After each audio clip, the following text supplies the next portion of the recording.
Aloha, everyone, and Happy New Year. We are thrilled to see so many of you sign up with the iEcho. You had a new way of registering today, and I thank you for doing that and joining us this 18th of January.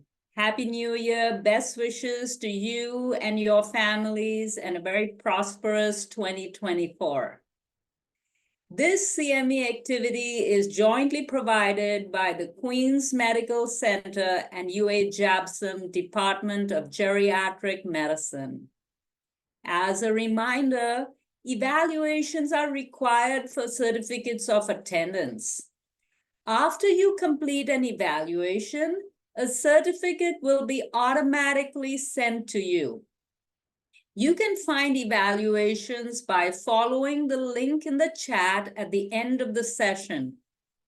For those who are asking CMEs, especially the nurses and social workers, Queens sends out the CME transcripts in January of every year.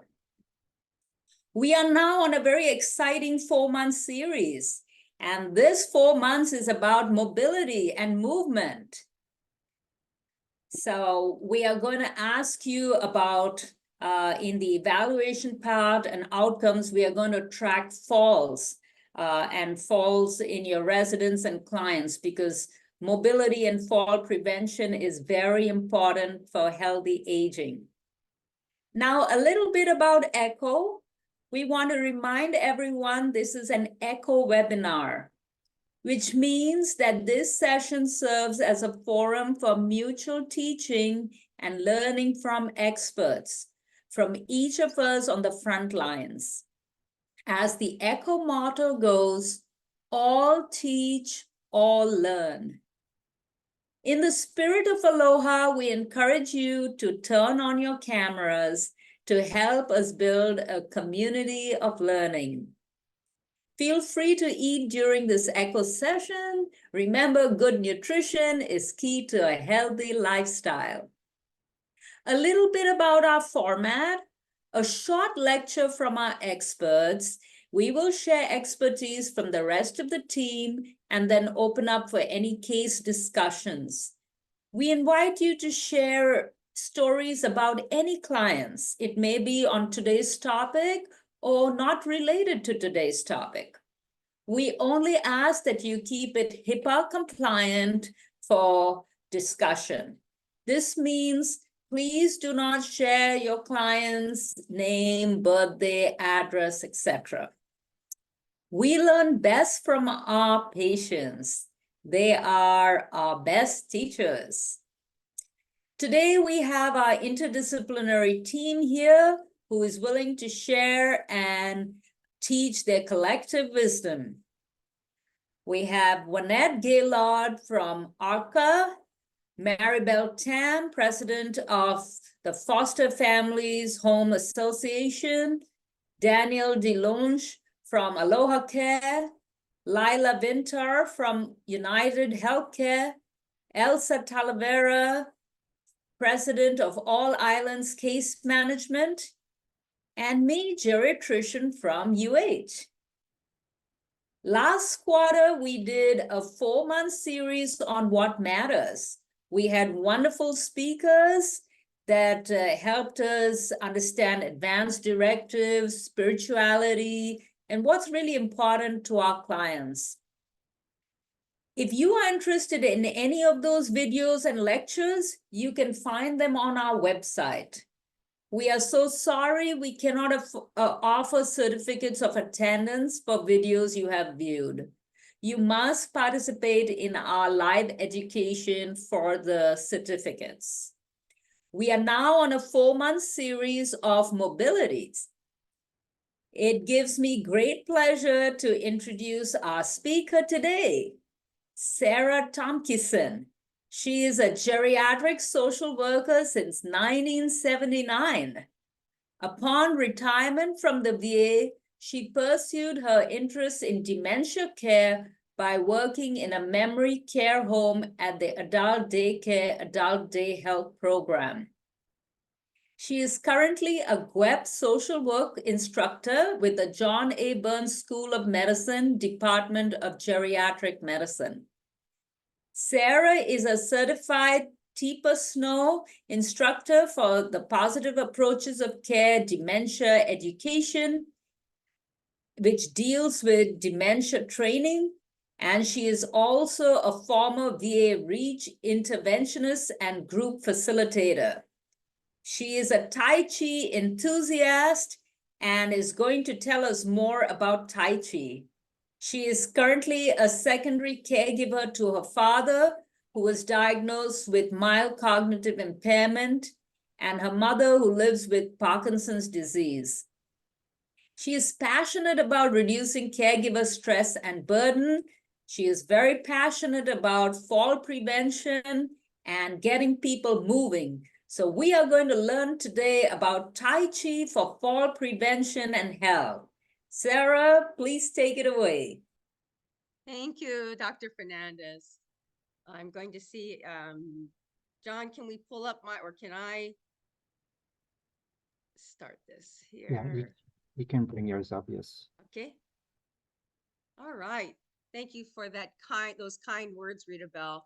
Yeah, I just, you'll find out like in the next 20 minutes why I'm very passionate about Tai Chi and Qigong. And I am also a Tai Chi instructor for arthritis and falls prevention. So within the next 20 minutes, because I do want to try to spend some time also having you play some Tai Chi. Briefly, these are some of our learning objectives that were also outlined in our flyer. And as you can see, we're going to look at our own attitudes and beliefs about falls briefly. And I want you to see the recent statistics from 2018 to 2022 for the state of Hawaii about what's been going on with falls. That was very interesting when I talked to the epidemiologist with the Department of Health. And lastly, the whole reason why you all are here is you want to understand or at least become aware of how Tai Chi and Qigong, which means deep breathing exercise, how this helps with people's mobility. And it really does improve balance, internal strength through breathing. And with that, with control of outward movement, this helps with people's mobility, improve their mobility. And if time permitting, we'll play maybe 10 minutes of Tai Chi. So let's just check in to see what you know about falls. Do you all, true or false, do you think falls are a normal part of aging? And you can respond in the chat or yell out what you think. Well, the answer is, first of all, that falls is not a normal part of aging. As Dr. Rita Bell Fernandez mentioned, falls can be prevented. And we're going to learn, most of you have heard about this too. It can be prevented a number of ways. And through exercise like Tai Chi, that's one way. But there's other things you can do too to prevent falls. Do you think it's best to wear slippers or to walk bare feet to avoid falls? True or false? All right, everybody's right. It's false. Walking or seated Tai Chi regularly can help with balance. You think that's true or false? Believe it or not, even seated Tai Chi, because you're using your core muscles or dantian, as long as you're working your dantian, that's strengthening your internal organs and helping again with posture and with your balance. Do you think people who have fallen have an increased fear of falling? True or false? Right, true. They have an increased fear of falling. As many of you know, either through your personal or professional experiences, once a person's had a fall, they're more inclined to not want to actually do their activities, and they become more limited in what they're doing. And I found this to be very interesting. Where do falls most occur? Do you think it's in the bathroom and bedroom, or? Well, statistics show that the falls actually do occur mainly in the bedroom, followed by the bathroom. I found that interesting. And as I mentioned earlier, people who have fallen limit their mobility and their activities. Some of the people in the pictures that you're going to be seeing are, they're my fellow Tai Chi students that have given me permission to show pictures. And I have some of the residents at the care home where I also teach Tai Chi that are here. So again, Hawaii facts about falls. Falls are the leading cause of non-fatal injuries here in the state of Hawaii. What I was surprised to see there was like 21,000 emergency room visits and about 2,700 hospitalizations each year. And of course, most of the victims are 65 and older. And the cost that falls have is not just the physical aspect, but the emotional and fiscal burden. The emotional being most people, they become depressed if they can't pursue the activities, their normal activities. They might get more anxious about going outside and doing things with you or their family. And the financial burden is horrendous because, as you can imagine, with a number of people also going to the emergency department, people end up with serious injuries, broken hips. They can be they're not only immobilized, but this can be costly if they need rehab and if they can't return back to the care home or the foster home and they need long-term care. It's pretty tragic. It really impacts the lifestyle and the whole person's quality of life. So I got this information, these slides from the Department of Health. And at the bottom, that's what I wanted you to look at, is the bottom where it talks about deaths, hospitalization, ED, and EMS. The interesting fact about this is that as people get older, they're more susceptible to having falls, and the falls become much more dangerous. So again, this is a brief description of where the falls are occurring here in Hawaii. They've logged them in. What they mean by same level, fall on same level, that's the highest number of falls. Last 2 years ago, 6,988 falls that year. And it's on a level surface, but people still are, maybe they're slipping on something. The ground might be unleveled. There might have been a rain and there's wet, it's wet in the area. So that's what they mean by the falls. But then, like I mentioned, if you look further down in that list, you'll see where people are falling from the toilet, in the bathtub. So I thought most of the falls would be like from a ladder or some other kind of accident, but that's not the case. And then gender, I was curious to know how when I look at men and women, who's having more falls? Would it be more the men, because men take more risks, especially if they're climbing up ladders, picking those last bit of mangoes or lychee before the end of the season? And interestingly, you can see by gender and age, it also starts to change. Most significantly, females, fewer deaths, fewer falls are occurring. But as the men and women age, you'll notice that the females, 95 and over, they're having more hospitalizations, deaths, and so on.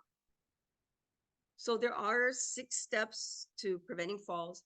I'm not going to go over this for the sake of time, but I think it's important, if you want to learn more, check out this wonderful website by the National Council on Aging. And we're going to focus primarily on good balance and an exercise program, because again, this will improve with improved strength, improved flexibility, that improves your balance. So people often ask me, what is Tai Chi? It's a mind and body exercise that originated in China. And it was started initially as a martial art. Think of it as moving meditation, because as you're moving, the movements are very slow, flowing, and gentle. They're also consistently, it's very consistent when it's slow. And when I talk about harmony between the mind and the body, you have to be present. You can't be distracted thinking about what you're going to cook for dinner. Because if you start thinking about, well, what am I going to cook for dinner? I have to go to the grocery store. You kind of lose track of what you're supposed to do next in your step or movement. Qigong, on the other hand, which goes together with Tai Chi, is deep belly breathing. So I want you, if you can, and I'm going to pull my chair away. For the deep belly breath breathing, you're going to take your right hand and you're just going to place your right hand over your belly button and the left hand sits on top of it. And as you breathe in, you're actually expanding your diaphragm. And when you breathe out, it's concave. And you're breathing out through your nose as well as when you breathe in. And again, this kind of Qigong breathing is so important. It helps the other organs. They found it helps your lungs, heart, and kidneys. We've had people that have had improvement with their breathing and less episodes of asthma or COPD. People with diabetes, they've been using Tai Chi, and that also helps with their blood sugar. So here are some benefits of Tai Chi and Qigong practice. I mentioned how it improves your physical health, but it also improves your mood. It helps people. When I work with people that are living with dementia, I usually specifically come in at a time when people might sundown. I notice that they become calm. They tell me they feel more relaxed and that they feel happy. It doesn't work all the time, but even for the people that are yelling and screaming, when they see everybody settle down, they start to slow down, and they start breathing, and they stop becoming agitated or yelling. So anyone can do it. Doesn't matter how old you are. What's nice about it is you can do it anywhere. You just need about 3 by 3 foot space area. It's a lifestyle. For me, it's become a way of living. It does help people that have felt depressed, feel less depressed, and they feel more elevated and less sad. These deliberate movements help people feel more grounded and present in their bodies because you become really aware of what's going on in your body. And Qi actually talks about life force. So if you can stimulate that life force, the Qi, that's 2 inches behind your belly button, over a period of time, you're going to see the benefits of spiritual and physical health. So most of this I mentioned already, that it's mind, body. I really wanted to just briefly tell you about the 5 different styles. If you do decide to take Tai Chi for yourself, the most frequent one that is used in Hawaii is Yang style. Chen is the oldest form of Tai Chi. It's fast moving, explosive movements, there's kicks in the air, and people are doing a lot of gymnastic things. And yet at the same time, there's so much control they have with their internal organ. They can extend that leg as high as their shoulder, and not even flinch or sweat a brow. Yang, on the other hand, is the most popular form of Tai Chi, and most of the people that immigrated to Hawaii from China are doing Yang style. Hao style, you don't really see too many people in Hawaii or any place. It focuses on an internal force. I've also seen Wu style, very gentle, very soft, very flowing, but it's all that incoming force from inside. And then what I'm talking with you about today, and we'll do some of this, is Sun style. So you want to say sun, but it's actually pronounced Sun style. It's the youngest form of all the Tai Chi forms that was started in 1900s. And it's much slower. It has a higher stance, no bending low of the knees. It was developed by Dr. Lam for people that have arthritis. And he also found that it had the benefits for fall prevention. So if you check out his website, which is the Tai Chi Healthcare Institute, you can find free videos, and he's got YouTube as well. He does offer training if anyone wants to get trained as a certified instructor. Alone on the island of Oahu, there's about 20 instructors. All the YMCAs have Tai Chi classes. So if ever you want to stop in and look at the YMCA class at Leeward or Mililani or Nuuanu, it's there. So here's the biggest takeaway I want for you in the next 10 minutes. I want you to think about 3 principles. The first and most important is what we call outward movements. When I ask you to make slow movements, I want you to imagine as though your hands are in the water. They're actually in the ocean. And when you're swimming in the ocean, I don't see people swimming like this. When you swim, there's that gentle resistance. So as you open and close your hands, this is what we call a Tai Chi ball. You open as wide as your shoulder blades, close as small as your head. But see, it's a gentle, slow resistance, like you're in water. or even thinking of the bamboo. You know, when you see bamboo, oh, it's moving, move. So soften the wrists, the fingers. Perfect, Dr. Fernandez. You're going to move also with intention. So you have to move with intention. Think about the movement. Breathe in, breathe out. Breathe in, breathe out. This will help you and your residents and other people improve your balance, coordination, and your internal strength. Look at this gentleman. I'm just so impressed how he's getting prepared to do a kick. And look how strong he is, right? And steady on his feet. Tai Chi really also looks at body structure. So you have to think of yourself when you're sitting right now in your chair. Your feet should be planted on the ground. It should be where both your feet are shoulder width apart. When you're sitting, your posture is aligned and straight. I'm not saying you have to be stiff, but it's straight, where imagine there's a gold thread that's tied to the top of your head, and the gold thread is pulling you up. When it pulls you up, you naturally feel like you have to tuck your butt down, your pelvis is going down, and you're also lifting up your chest and still breathing. That helps with the chi flow. This is a good exercise I do for people. Take your hands and wrap it around your arms. Wrap your arms around your chest. Now try to breathe in and out. What does that feel like? Pretty hard, huh? And pretty tight. Let go. Breathe in. Breathe out. Hands down. Breathe in. Gather that chi. Breathe out. Press down to the earth. So you can apply this to just about anything. And then weight transfer. This is where the key thing is. We've actually seen, I've had people in class, they prevented a fall because they understood the idea of transferring their weight. So most of this I know.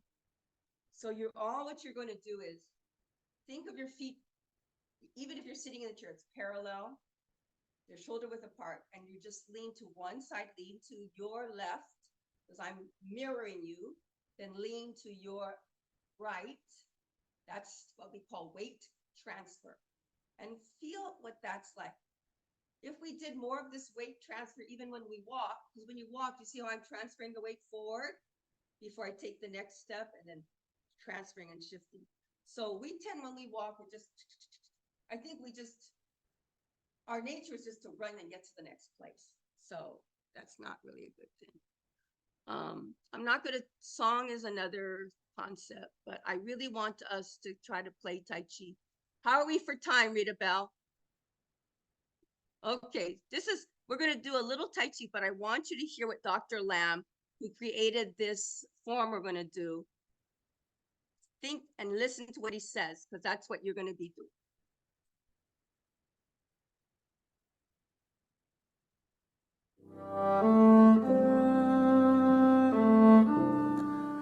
Learning something new is exciting and usually quite rewarding. Sarah, it's not coming out. Tai Chi is What? exciting and very rewarding. It's not coming out. Shall I try to play it from my end?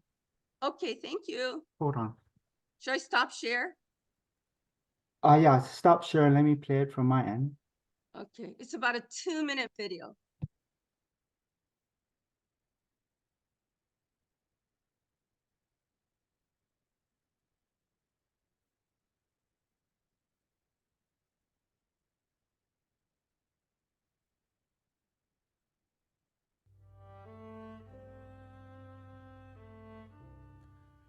Learning something a little louder. is exciting and usually quite rewarding. And learning Tai Chi is exciting and very rewarding, but it's a little different. We are used in the Western world doing things faster, harder, and rush through things. In Tai Chi, it's different. In the Tai Chi world, we do things slow so we can be mindful of our movements. And we also taking time to really feel your movements. And with the Tai Chi, we move in curve instead of a straight line. At first, it might seem a little different or even strange, and you might find impatient to get all these wonderful feelings. Because it's so different from what we usually do, I would like you to give yourself some time, maybe practice consistently for 3-6 months. Our studies show that if people stay with Tai Chi for 6 months, they will really get to like it, get to love it, and also gain a lot of health benefit. So for something good like Tai Chi, like anything that's really good, it takes a little time to get the full benefit. So do give yourself some time to enjoy your Tai Chi.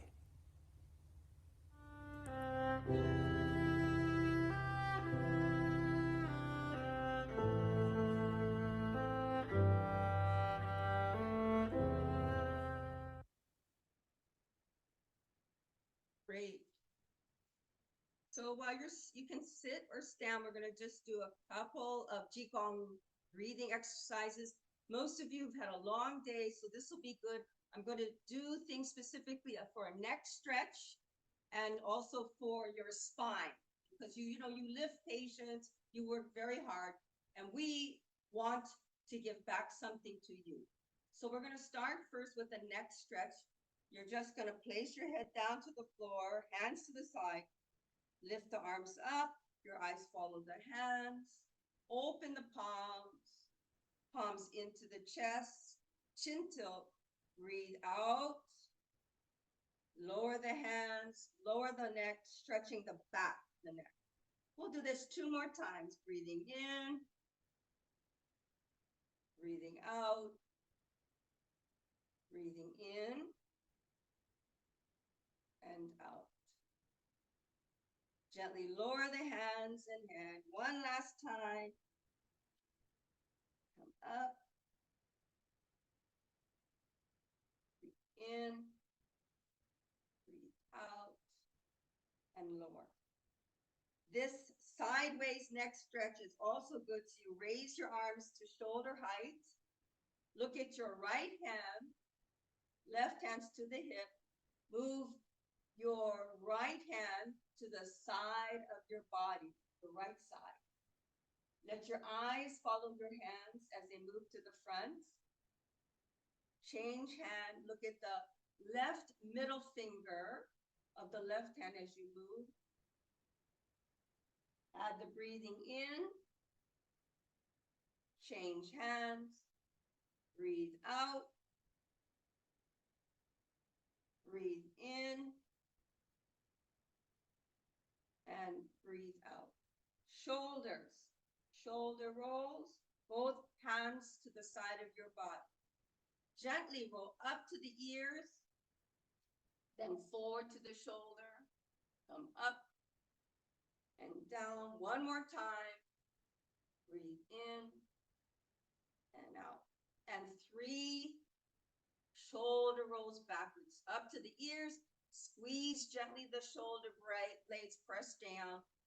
There's 2, breathing in, breathing out. Last one, breathing in, breathing out. Shoulder stretch, arms out to the side, bring up and gather the energy to the heavens. Press that energy down to the earth. Gather again the chi. Think of something positive. Pour that into yourself as you give gratitude. And one last gathering breath of thanksgiving, and then lower the hands. For the spine and back, both hands are to the front of your body. Your right hand reaches up to the heaven. The left hand pushes down to the earth. Change hands, both hands in the front. Damn. Left reaches up. back down, and one more time to the other side. Reach up.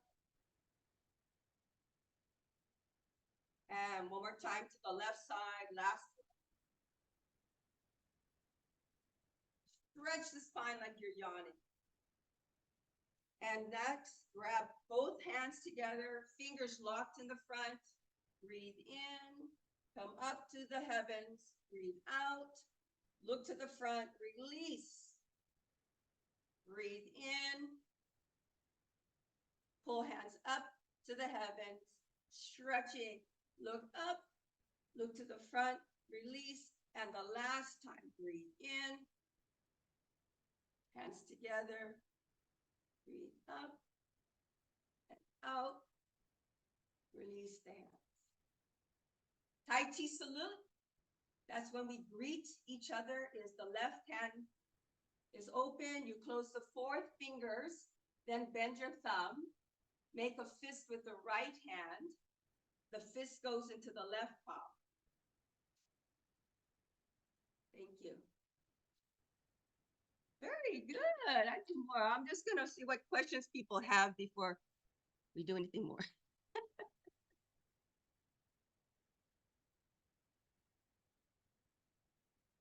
Any comments?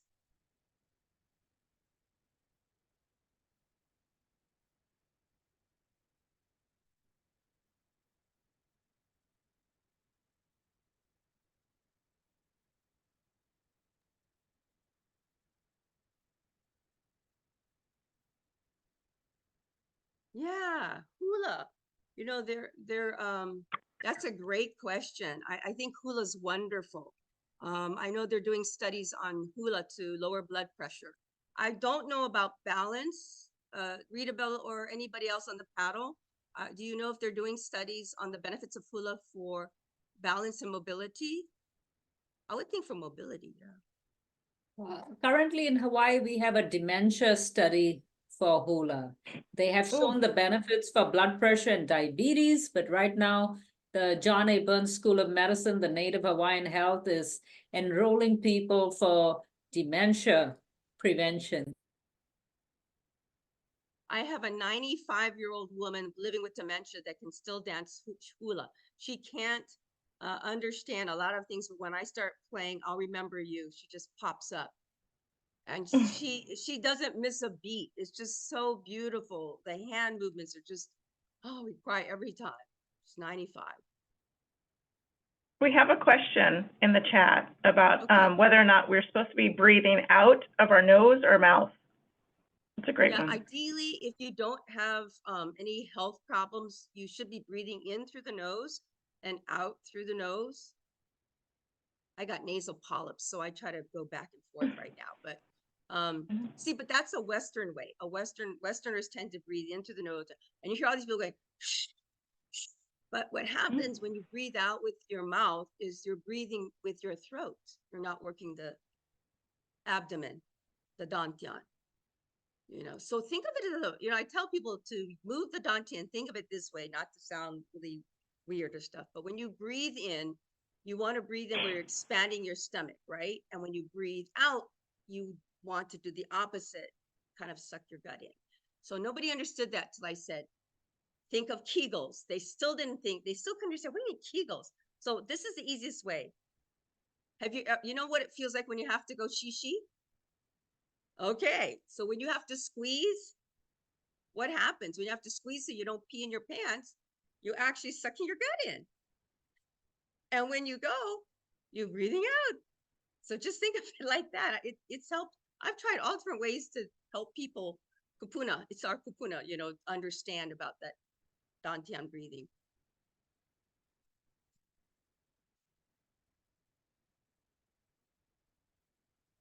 I think someone had some question about being able to view you in a larger screen.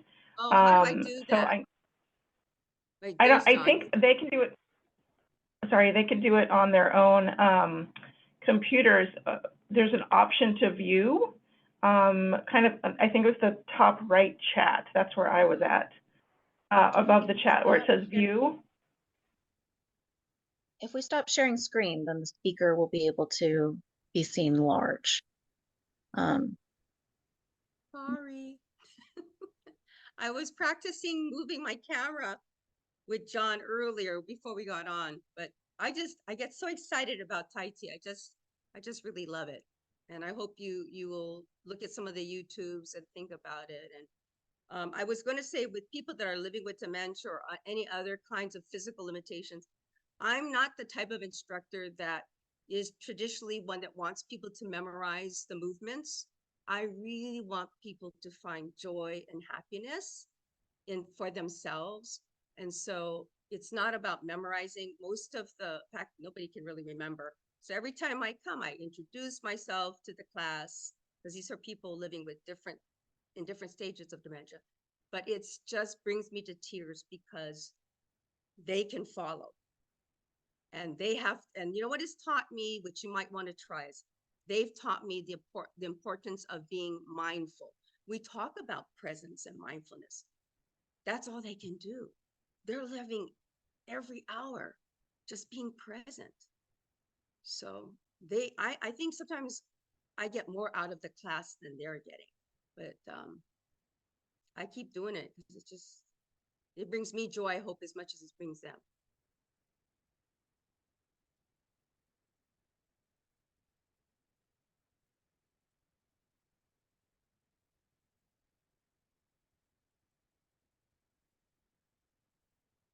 Anybody else have I have a question. Yes. I had a question. So all Tai Chi classes are not the same, correct? And are certain ones for certain ailments, or what would be the difference? And I think you covered it a little bit at the beginning, but I just wanted to confirm that with you. Yeah, that's a great question. So there are different, and I think for our Kupuna, I think for everybody, you don't have to just be Kupuna. I started off with the Sun style because I'll show you. I think you can see me in the camera. So Sun style, when we talk about a higher stance, we mean that when you're moving, it's not just the weight transfer, but I'll show you the side. So when I move, I'm moving this way, right? You can see from the side. When you do the other style of Tai Chi Yang style, and I might have to move my camera a little lower. There's a lower stance, which means when you do Sun style, it's like sitting on a chair, a high chair. But when you're doing Yang style, it's much lower. It's much lower. Mm-hmm. And can any of our Kupuna do this? I don't think so. And even there's a lot of kicks. So I started with Sun, and it helped build my internal energy. It helped my strength to do it. So you can even do waving hands in the clouds. So maybe we'll do one movement. It's a nice, simple commencement. So you stand, hands come up, breathing in, you lower your hands, coming down. You step with your right foot forward, then the left joins, bring the hands back. Tai Chi ball opens and closes. One more time, opens and closes. Single whip, you turn your waist to the left, and then you step out. So yeah, this style you see, this is a high stance. That's all Sun style. It's better for people that have a history of falls, people that have a history of arthritis, osteoporosis.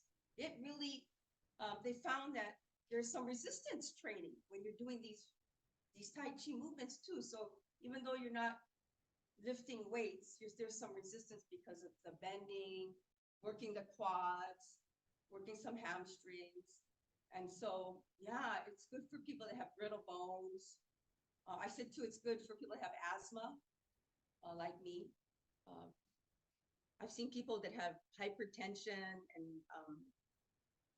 heart disease problems do Tai Chi as well. So I'd say, yeah, start with the Sun style and a lot of the Qigong breathing. That helps.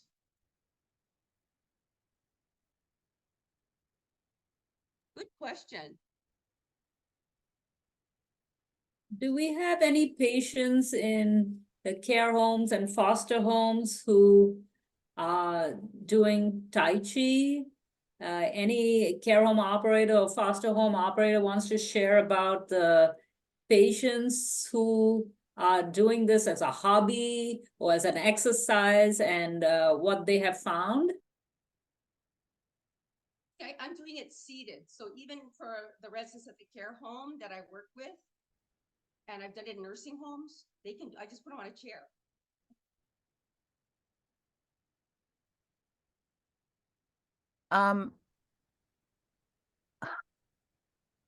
Was there a question? I couldn't see the chat. Daniel.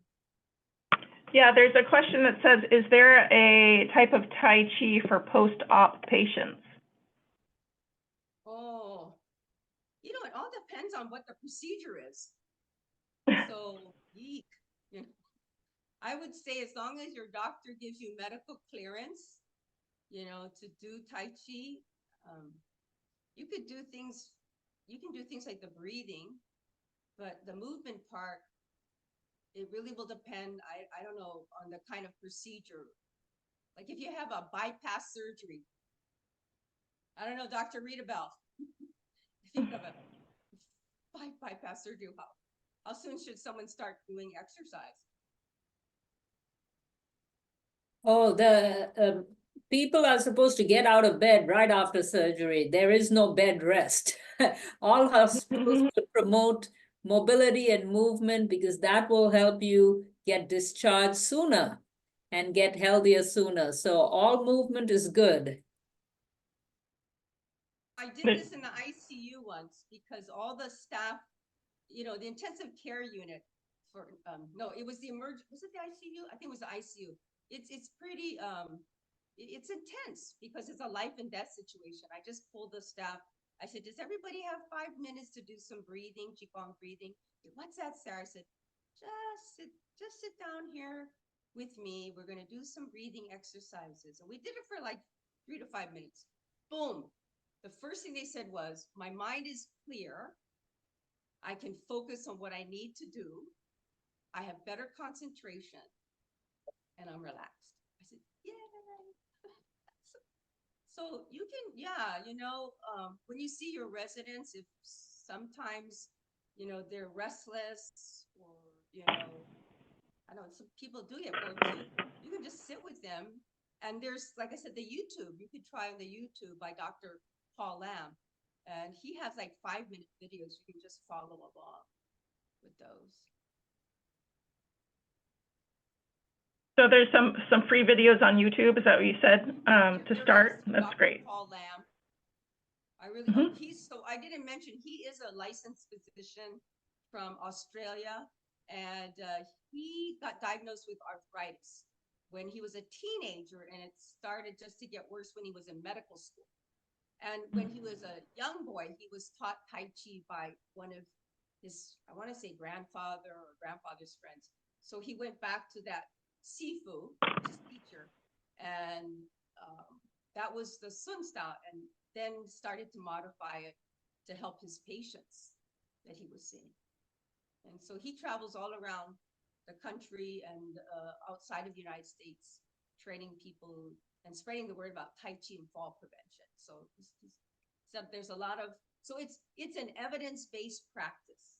This practice, the things I'm showing you, have been adopted by not only the Centers for Disease Control, but the State of Hawaii Department of Health. If you go to the Department of Health Falls Prevention website, you will find the names of Tai Chi instructors and where they're teaching.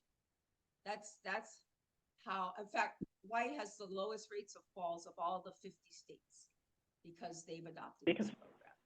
Tai Chi. So there's a question, it's very interesting, I'm curious about this too. It's asked, is it better to start Tai Chi after or before meals?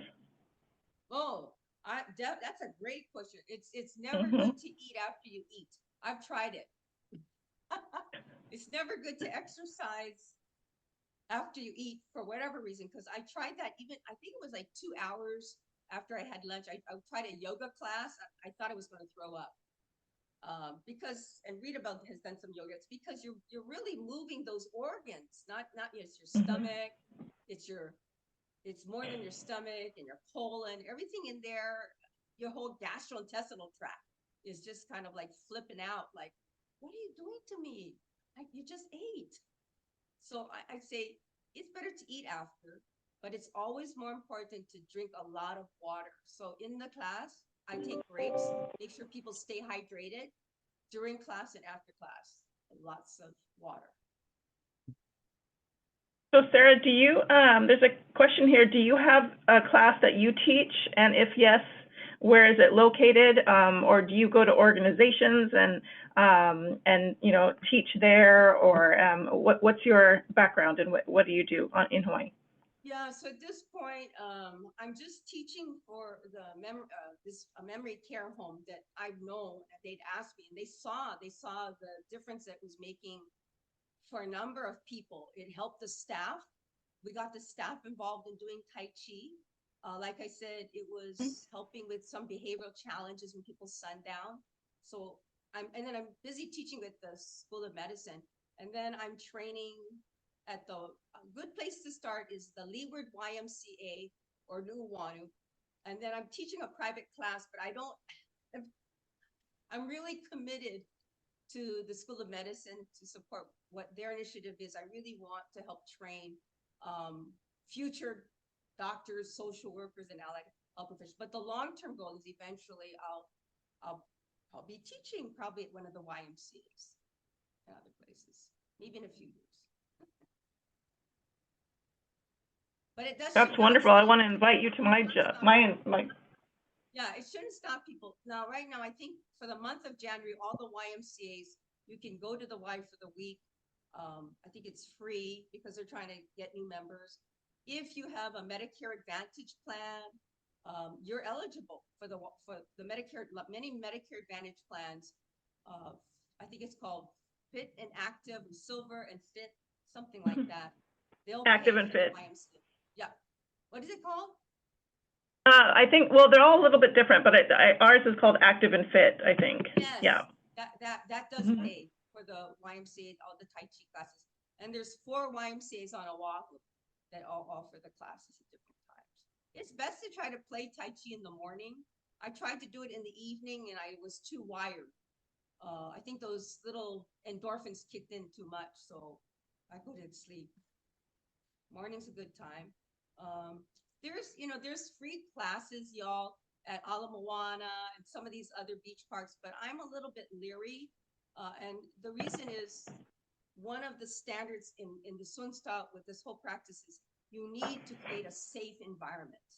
And when you're playing on the beach or you're in a park, you have to deal with the outside elements of the sun, the rain, the wind, uneven ground, things stepping out of the ground. So I always tell people stick with a program that has the fidelity of the program, because we follow a strict protocol, warm-ups, the basic joint stretching, the regular forms, and cool down.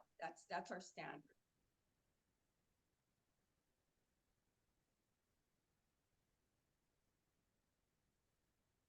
Wow, you've all just been so wonderful.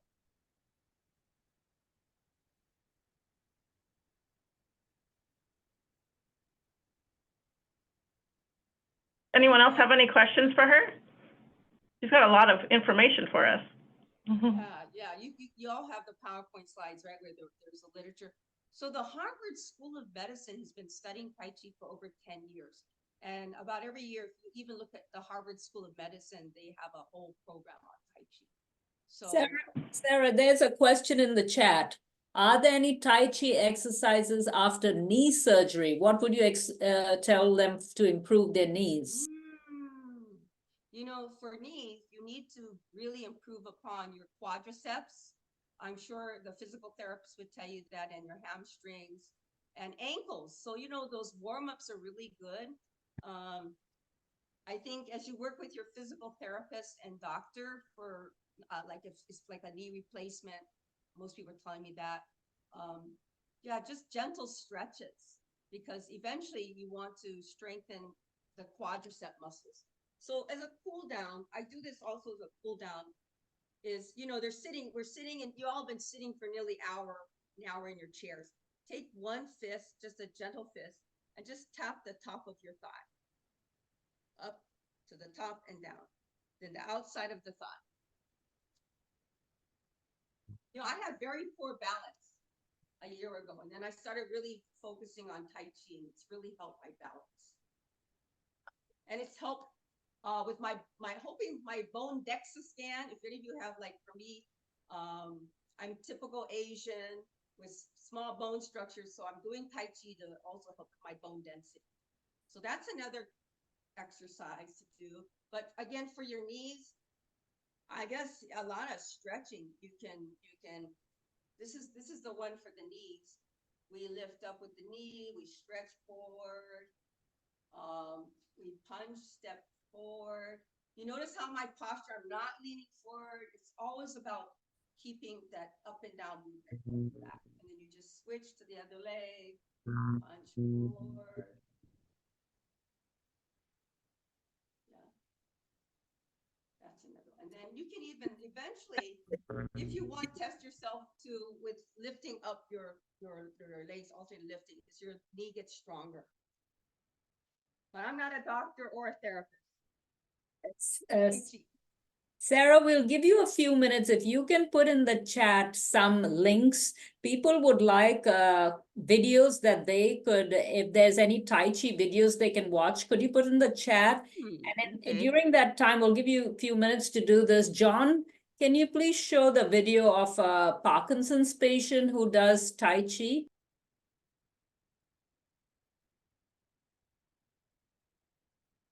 Okay, so with a bow. So what we're trying to learn in Tai Chi is to move with complete relaxation in our bodies. So everything we do is completely relaxed.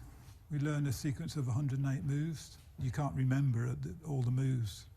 You just have to do it over and over and over again until your body learns it. It's that whole mind-body connection. We make a distinction between mind and body that perhaps isn't made so much in Taoism, in Chinese religions, in Tai Chi. It takes a lot of practice, but you can retrain your body to not tremor. Instead of thinking about your hand and the hand going to pick up the spoon, think about, as you would in Tai Chi, you open up at the shoulder, then at the elbow. So you take the spoon without any tension, and then you stir. And it works, because you do it with relaxation. Doing this has given me purpose and structure. I have to get up to do it. I have to be here. Lying in bed isn't an option, really. He's excellent. I mean, he's a great spirit. Very enjoyable for him to take a class like. Yeah. Did you even know he had Parkinson's? Not straight away. I didn't know. But it's only when his hand shakes that you would know it's Parkinson's. And he told us, of course. By me talking about my Parkinson's, it can help people deal with whatever they're dealing with as well in their own bodies. I mean, it feels good to do it, and it feels good to have done it. One of my main symptoms is stiffness in the joints. I just believe it's got to be beneficial. Everybody's carrying something in their body that they've got to learn to deal with. Mine's just a bit more extreme than most people's, maybe.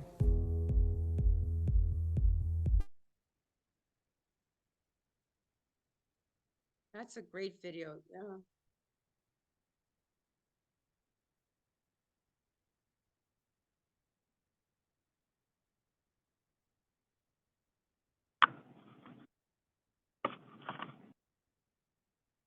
Any more questions from anyone?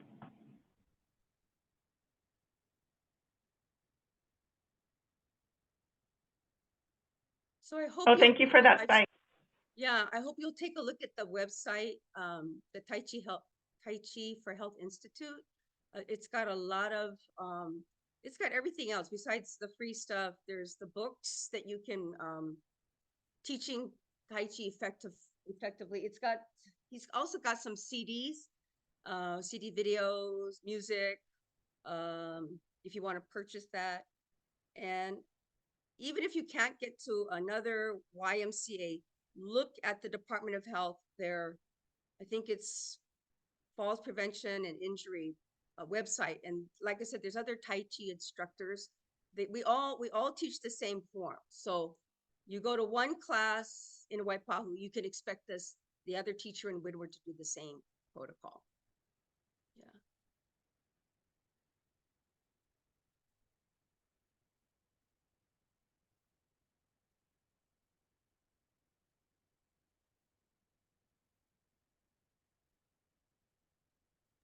Thank you, everyone, and Gong Yi Fa Choi, February 10th. Thank you, Dr. Fernandez.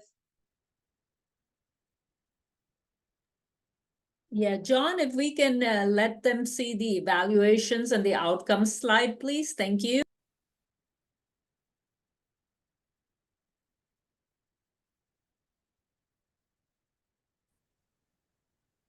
Oh, sorry, that's an old one. We are looking at tracking falls. Okay, we will update these slides and tell you next month. I have them here if I can share screen.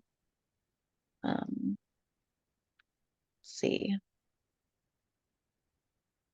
Share screen, this one. So these are the evaluation metrics that we're looking at. We are going to be asking you how many residents you have total in your home, and then how many of your residents feel unsteady when they stand or walk, how many of those residents worry about falling, and how many of your residents have fallen in the last year. Those will be at the end of the evaluation for the primary caregiver. I placed the evaluation link in the chat. I can do so again. And then once you have completed an evaluation, you will automatically receive your certificate of attendance. Please make sure that you're double checking how you're spelling your name and your email address. If you spell your name wrong or misspell the email address, you won't receive it, and then you'll have to reach out to help retake it.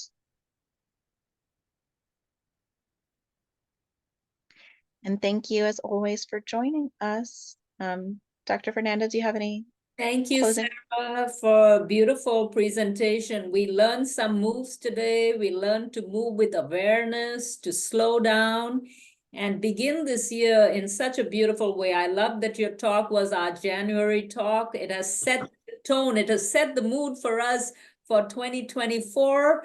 And we wish good health and Thank you, Doctor. fall preventions to all your clients in care homes and foster homes. Thank you so much for joining us. Mahalo, everyone, and have an awesome day. Thank you.